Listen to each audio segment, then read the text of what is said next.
All right, so it's the end of the year. You're a sales manager, you're a business owner, and you're saying it's the end of the year. What are we going to do? How are we going to make it a banner year?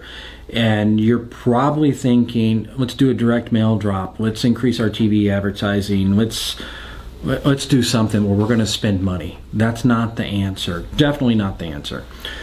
But before I tell you the answer, let me tell you a story. You know how I'm about telling stories, and this is a true story.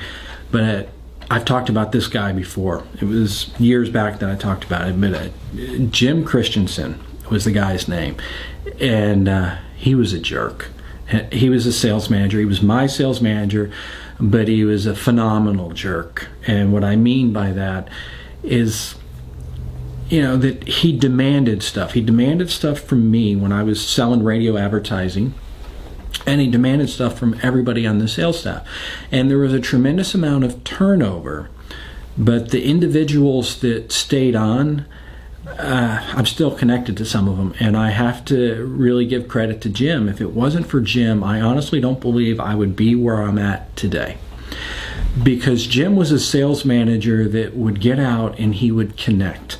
And he would connect with me as a salesperson, even though I'd been selling for a number of years, or thought I was selling. I mean, let's be honest, I never really went into the business saying, I'm going to be a professional salesperson.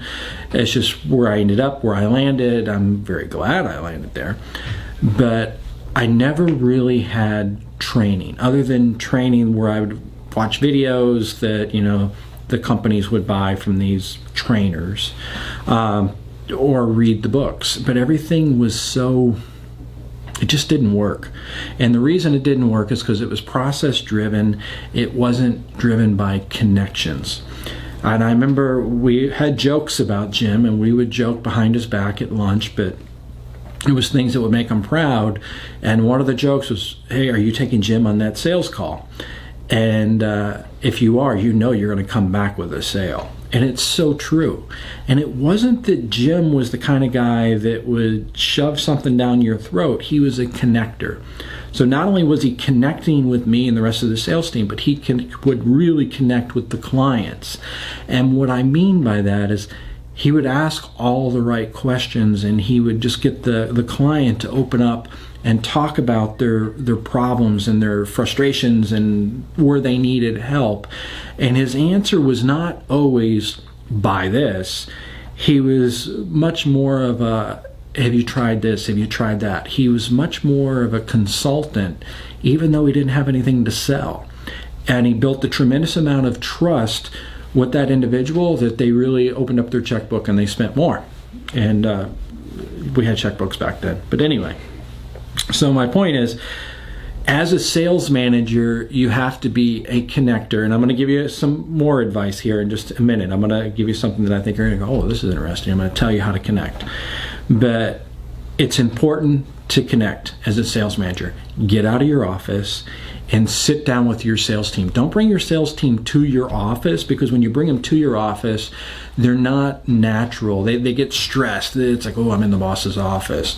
Go to where they're at. Go to their workspace and work with them. And what I mean by working with them, don't tell them everything you know or you think you know, because maybe the way that you're trying to sell doesn't work. I mean, be big enough to admit that.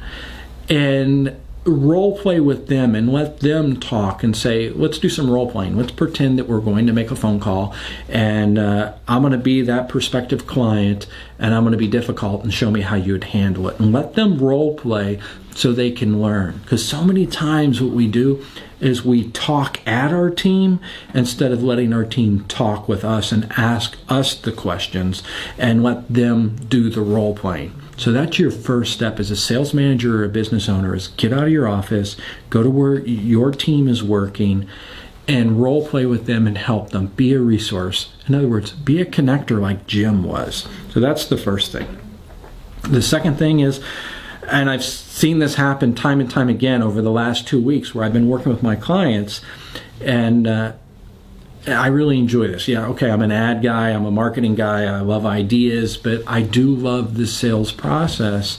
And I did a call this morning, and it was with one of our Canadian clients. And it was surprising to find out. No, it really wasn't surprising. I knew it. But I think the managers would be surprised to find out that their sales team, anywhere from where they've been there from 3 months to like 6 years. And I was asking them the questions about, hey, you get this lead, it comes in, how do you handle it? What's your word track?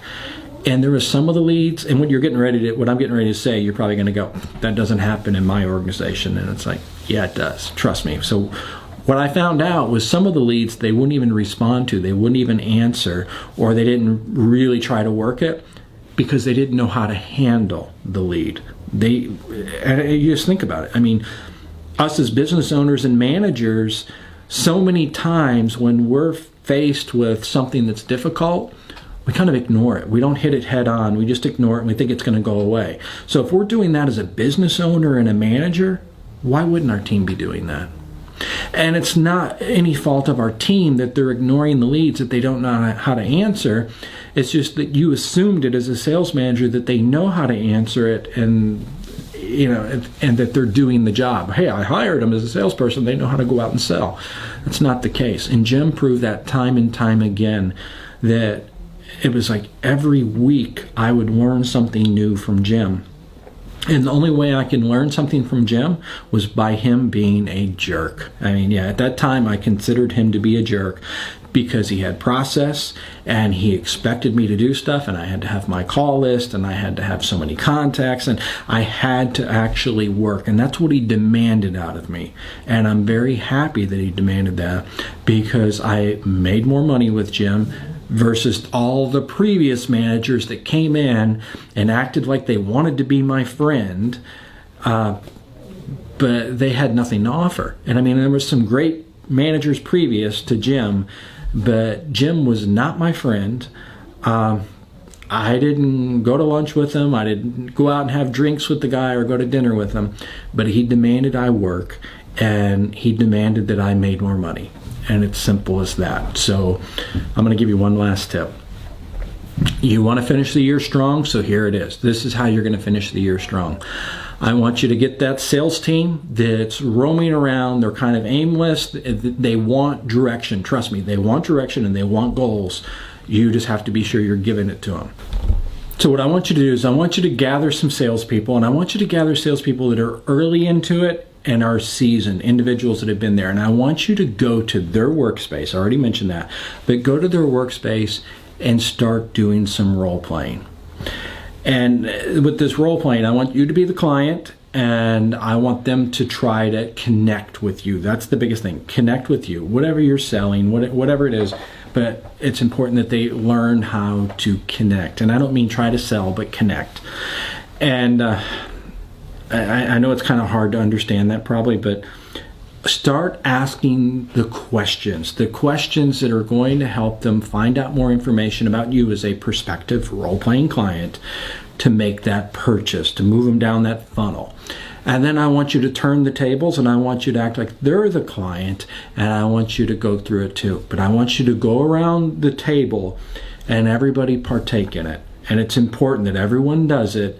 And I also want you to be really, I guess you can say, that responsible manager or business owner, and be willing to admit if you're wrong. Because there might be some of the word tracks you're trying to use as a manager that absolutely makes no sense. So you've got to build that trust with your sales team that they're willing to speak up and go, Paul, I don't know if that makes a lot of sense. I don't know if that's really going to work, because if I was the customer, I wouldn't like that, and this is why. So be able to ebb and flow and be able to take some criticism. This is important. And now that after you've done that and you've practiced and you've rehearsed it, don't think it's one hit and done. You don't have to do it again anymore. You need to be doing this a couple times a week, every single week. So get from and I keep on looking at my computer, but get from behind that computer and get there with your team and connect with them so they can connect with your clients. The answer is not spending more in radio and TV and newspaper and pay-per-click and retargeting and dynamic retargeting and all the buzzwords we hear. That's just spending money, wasting money to possibly drive more opportunities, more traffic, to a team that's struggling, and they every day, I mean, your team, they show up to work and they want to do a great job. They really do. The vast majority of people want to do a great job. The question is, do they have the tools, do they have the know-how, and do they have the leadership to help them do a better job? And I can tell you from my personal experience, from years of working at radio stations and working at TV stations, no, I never got it. I never did. And then when I went into automotive, still didn't get it. And then I went into that agency business and still didn't get it. So it's your opportunity as a business owner, as a sales manager. You know what to do. All you have to do is go do it now.